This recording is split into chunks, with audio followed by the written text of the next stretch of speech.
time I was at Rock on the Range was a couple years ago, and I remember rolling around on the floor with one Marky McManus.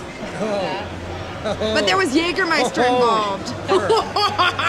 And it was pretty epic. It was fun. And then I went side stage and watched Marilyn Manson and went home with strep throat. So fuck you, Manson, because I know somehow I got it through you. I just know. Okay, bitch. He dresses really nice. He does. He does. He's got style. I ran into him at Ellen von Unworth's birthday party in the Hollywood Hills, and he had a dashing suit on and he had a nice little applique on his. He just looked fucking dope. Like he looked like he was in a Barbados or YSL campaign. Oh, I think he was. He was. Okay, he was. All right, I know my rock and roll history. Awesome. I think we got fashion history too. Yeah, no, and I think he likes fashion, and I appreciate one artist to another. I'm gonna let you ask the questions though. That's awesome. Well, the first time that we saw you guys was at Made in America in Philly. Yes. That was a fun day. And we got to see Collie Grove and Rihanna. Yeah, I got to see Lil Wayne for the first time. And They were great. Lord, Man. I'm such a Lil Wayne fan. And 2 Chainz. I love the freaking diversity of that festival. It was amazing. And we need more of that. And we love Rock on the Range. And we want to see more rock and roll acts that are not necessarily just metal, but like country rock and folk, and like we want to see more diversity. And it's okay because I'm trying to blur the lines between genres because it's the same. It cuts across the board of anything. You know what I mean? Like it sends the message that there's no rules, and it doesn't have to be all the same, because you don't come to a festival to hear the same band over and over again. You come to a festival to go, I fucking love that band. And we just watched Zach Sabbath. Yeah. Incredible. It was, they're so solid and locked in. Austin from Men's Lion said, he says, there's no different bands, there's no individual fans. We're all just this one big, massive family. And you can see that when they mosh too. Like Absolutely. everyone kind of becomes glued together in this just viscous mass of human flesh. Yeah. It was awesome. That's what I like to say. I don't even think genres freaking matter anymore at all. That's what I hate when an artist has to feel Welcome boxed. to the digital age. And artists like Madonna from day one have evolved so much. Miley Cyrus has done it so well as well, and so has Rihanna. And I'm not just talking about pop here, but the Fleetwood Mac, like when you listen to their top hits, they all sound like a different band. It's all such different music. You can tell that person in the band wrote it, and then that person in the band wrote that song, so it's all kind of like everybody puts their input in, and you get these great songs that are so original and like they're their own being. So music is the ultimate communicator, in the word of Anthony Kiedis, the great communicator. Chili Peppers, one of our favorite bands. Yeah. And I don't know. I'm so stoked today. Fucking stoked. I'm so glad to hear you say that, because I look at music as a universal language we can all speak and understand, even if we take different messages away. So how, I think that your album has really been speaking to a lot of people. How does that feel as an artist to get that feedback from fans? Incredible and exhausting and incredible. Like we get to meet so many. Sorry, it's just the homie. Hi. What's up? I ain't seen you in hell long. I know. I was like, I was telling him I want to say hi to Dorothy. It's okay. Hey, Class that's that girl. Yeah. I met you back in the day. We were just hanging out. Sorry, we got bombarded. Good to see y'all. That's my girlfriend. I love Stitched Up Hearts. I wrote with them when the band first started. Yeah. Yeah, no, DJ does a lot of writing and producing actually, and he's big into hip hop and rap. Again, with the genre blurring of the lines, like there should never be we love when remember that one time Jay-Z and Linkin Park hooked up? Like that was so cool. Can we do that again? What's up, 2 Chainz? You want to hang out? 2 Chainz? Titty boy, hit us up. Hit us up, Titty Boy. What's up, Big Sean? Big Sean's on Rock Nation. Like we should have been done that already. So Hey, we listen to the Nosy. Oh yeah, Nosy Crow. There's this rapper out of Minnesota. His name's Lil Crow, aka Nosy. He's so good. He's so good, so hood. So, are we taking a Polaroid? I think it's just candid.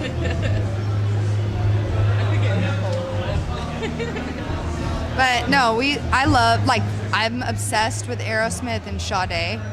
Aerosmith Live from Berlin album, which obviously is doing very well on Spotify because it's the first thing that pops up, so I know it's doing well. But like, it's great to listen. I like watching and listening to bands live because it gives you a better introduction to them and a better concept of how they really sound and who they really are, you know. And I can hear all sorts of nuances in their live set that isn't necessarily on the album. I like the perfectly imperfect sound of totally. live, so And Nirvana is one of those bands that's my favorite live. Like they're so like raw. It's super just raw It makes perfection. it's sandpaper throat. Like it makes me hurt, but so good. It's when you don't really try but sound great. That's that natural. And that comes from years of boozing and partying. And no, it comes from a lot of practice, ladies and gentlemen. Lots of shows. And just like being pure of heart, you know, just like truly believing and loving what you do. I Being feel like is honest. what really, really makes that come through. Yeah. If you believe in yourself, then you'll be the biggest badass on the planet. If you believe in yourself and you have the predisposed talent and you work at it and you meet the right people, there's like a nice little aligning of the stars that happens that I think. All I know is this is the one thing I've taken away from one of my idols, Janis Joplin, who said it's not anything but a feeling. All it is a feeling, and when you tap into that feeling, it's more powerful than anything. And I feel like that feeling is the energy that you tap into as a musician. And it's not always there. It's not always easy, and that's okay. And when you do, it's so rewarding, and it's so powerful, and it's viscous, and you can feel it, and it's... Don't listen to Will me. you Sorry. stop? I'm doing You're my the own. wor- I'm never bringing him to another interview again. Janis Joplin was just like, it's on she said, I think like a late night show, like, I don't remember, I think it was Ed Sullivan or something. She was just like, it's all about this feeling, you know, it's not so much anything but a feeling. So she was fucked up enough and on the wave enough to know that it was just an integral part of her being. I'm using these big words, but like, I want you to learn them and I want you to speak with them. It was just like this awesome intuition that she had about music.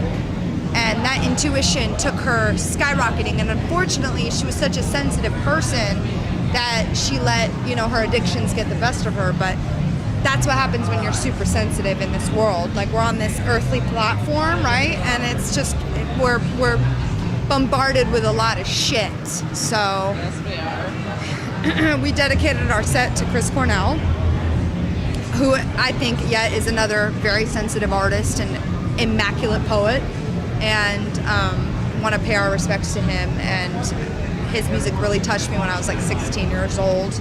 I felt like real music was possible. I felt like this is real rock and roll. This feels so genuine to me. It just didn't. My 16-year-old brain couldn't even comprehend other than this is really good, you know? This is really good. It feels good to listen to. And I didn't know what the words meant. And now, listening back now as an adult, I know what the words mean.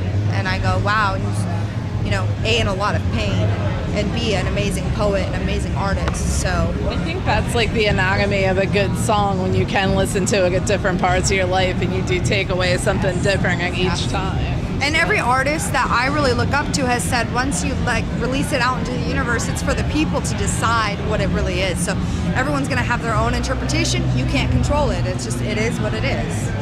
Absolutely. So you mentioned like a young age just being influenced by so much stuff. Is that the time that you kind of got bit by the bug and said this is 6 years old, yeah, no, I was listening to a lot of my dad's vinyls and wanted to be as good as Whitney Houston, which by no means am I, but you know, I heard that voice and that freedom and that energy in Mariah Carey and like Janis Joplin and Aretha Franklin. I heard the Bee Gees and Bob Dylan.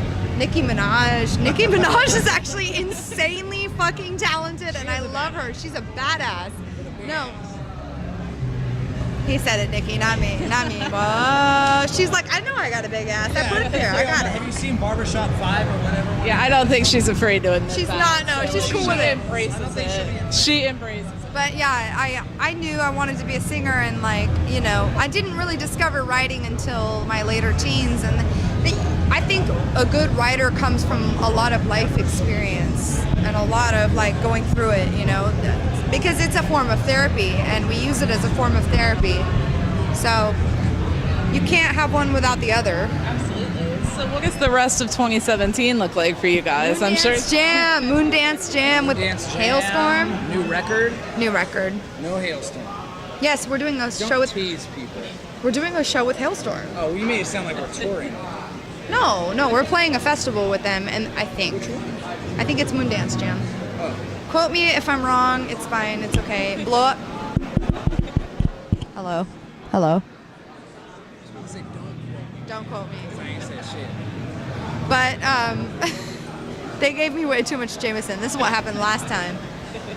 In the media. But they're said. giving you E-Dub, which for the listeners who don't know, E-Dub. If you're a hip hop artist or rapper, get at DJ Black for some hot fucking fire beats. promo time. It is promo time. Otherwise, we're dropping a new album. I'm working with Linda Perry and Fred Ball and Jesse Frazier and Carrie Barlow and Nathan Barlow. So it's going to be a fucking good album. I am so excited. I'm stoked. There might be some country influence in our second album. There's actually a lot of reggae, No, a lot he's of lying. classical, It's like, I tons love of reggae. smooth jazz.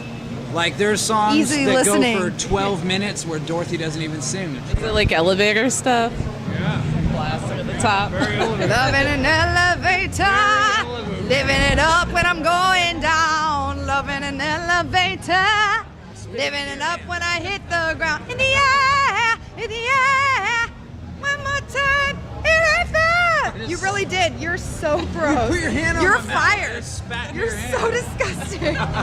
That's love. We would love to have our own TV show so people can watch DJ spit into my palm. Hey, Give me the gum. well, it's what Give me the gum. Go out on that stage and work the catwalk. Work it. I'm like the 3-year-old child of the band. I just get told what to do. I Fine, clean fine. up. I have to do chores.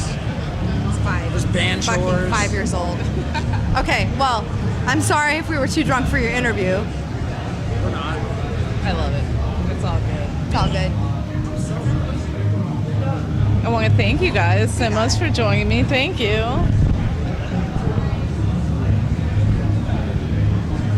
I feel like we're having a picture taken.